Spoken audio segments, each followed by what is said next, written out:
So we're doing a quick little tutorial on rose bushes just to give people a great idea on good ideas on how to trim them.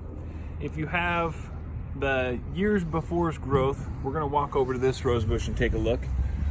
So you can see from the cuts we made last year, it grew nearly probably 16 inches, just about. And what we want to do is make sure that that growth is right where we want it. So if I subtract 16 inches from where it is now and go back, that's where I'm going to cut it at. So on this one, we've already cut a little bit on here, but we're going to go through and clean it up. This is going to give me that height that I want if I have it cut right here. And I'm going to look for a bud node. Here's one right here.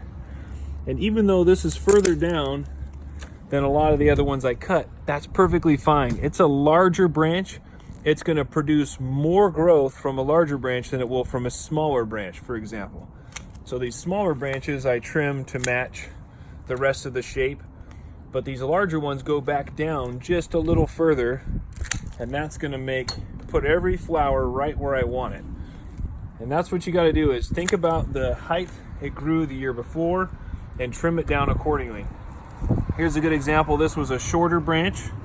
You can see where it was trimmed last year. It didn't grow as tall as the larger ones. This one only grew about a foot, maybe a tiny bit more than a foot. So we're gonna base our next year's height. We're gonna be right up in here. So I'll trim it back where I want it to be the next year. So we're always thinking ahead about how much we want them to grow and where we want the roses to be when they come into bloom. And it'll also be aesthetically pleasing when we're finished trimming. For the majority of the leafed out section of the year, it'll have a nice look for the rest of the time. And that'll be important as well. We want to make sure that it looks good all the time, but most importantly when the flowers are in. I'm going to trim some of these back a little bit further. We're actually going to take this bush down a little bit further than we already did because it's a little taller than we want it. And I'm just going to go through here and make some cuts. Now, I've chosen the height that I want my center to be. Oh, that wasn't a good cut. We'll fix that a little bit. But I've chosen the height that I want my center to be is right in here. And I'm going to make everything else match going down from there. So now we're going to go to the next one over here. This is a larger one. It's going to come down in shorter. This one's out just the right length.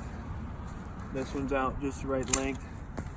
And if you get good at it, you'll make short work of each bush, and you'll be able to get a lot done each time you come out to trim. So I'm nearly finished with this one, and this is just to give you a nice idea of what you can expect, and then hopefully we'll get a chance to show you guys how this turned out next year. But this method produces a lot of flowers. It'll have plenty of foliage. It'll look very full. Now the next thing is, I'm trimming the majority. I'm going to clean this up. I don't like that. But I'm going to trim the majority of everything, and then I'm going to wait. And here we have some dead stuff. I'm going to take out the dead, fully remove the dead, any chance that I